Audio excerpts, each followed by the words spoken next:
Hi guys, Tyler Jones, Senior Guide here at Jackson Hole Mountain Guides, and we're going to go through the gear that we need to climb the Grand Teton. We're going to start with the feet. With our feet, we need to have a pair of sticky rubber shoes, approach shoes that have fortified rubber on them. If you're on a 2-day program, you're probably going to end up renting a pair of rock shoes or bring your rock shoes for the climbing down here in the valley. If you're here early or late season, you're going to need a bit more of a high top mountaineering boot. We need a couple pairs of socks. The socks, usually I bring a real light pair of socks that are fairly short for the lower mountain, and for the upper mountain a little bit thicker pair of socks with a little bit higher ankle, just to keep me a little bit warmer on the upper mountain.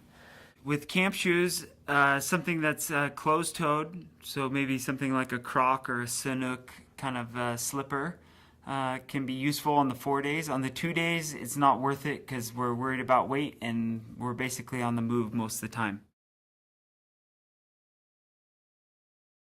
Moving from shoes into our pants, we're going to have basically 3 to 4 layers. Those layers are going to be one, a pair of shorts if you're here in summer. If it seems cold and blustery, then you might be able to skip out on the shorts.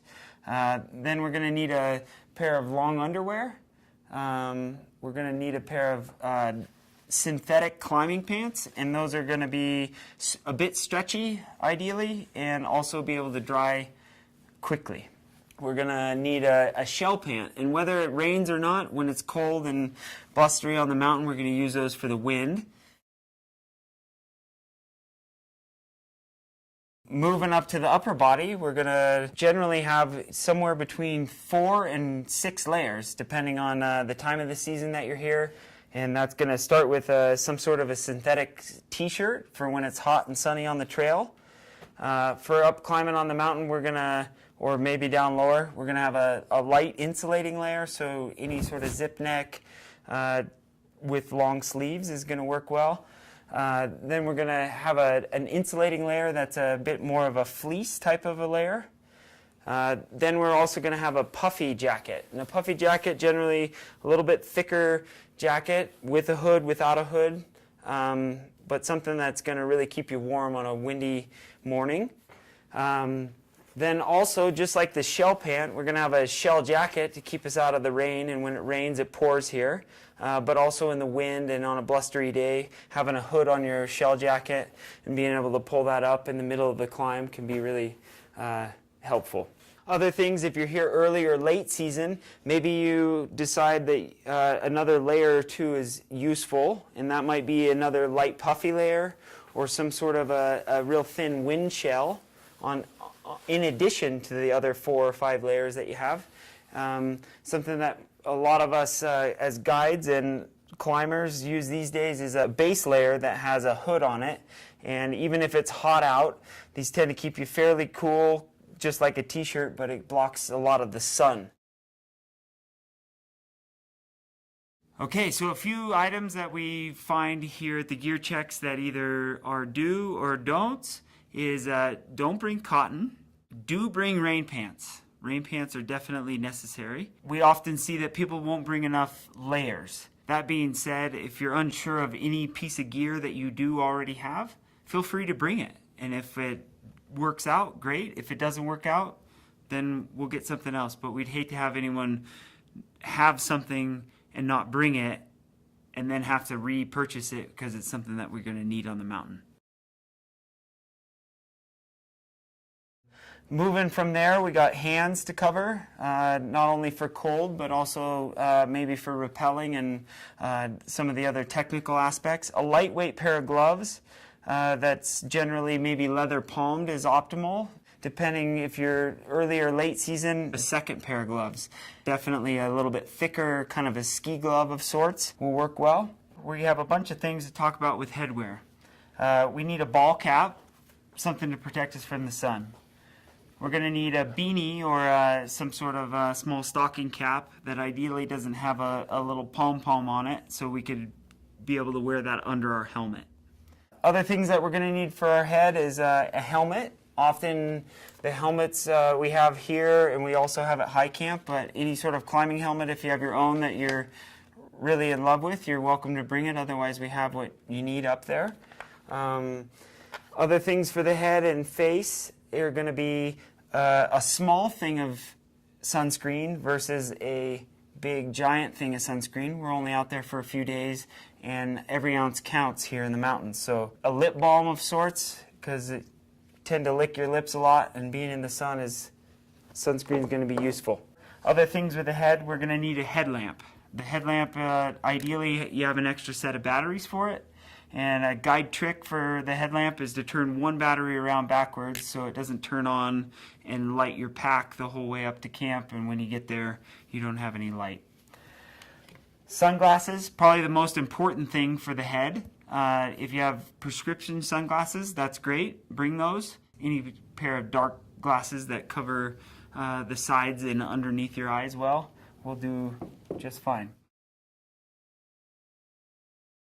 Okay, so the next thing that we're going to talk about is backpacks. Ideally about a 50-liter pack. You can always make a big pack smaller, but you can't always make a small pack bigger. We provide smaller packs for the summit day up there at high camp. So it's ideal that you can get your stuff there, and then when we get up on the upper mountain, we can get you a nice light pack for the summit trip.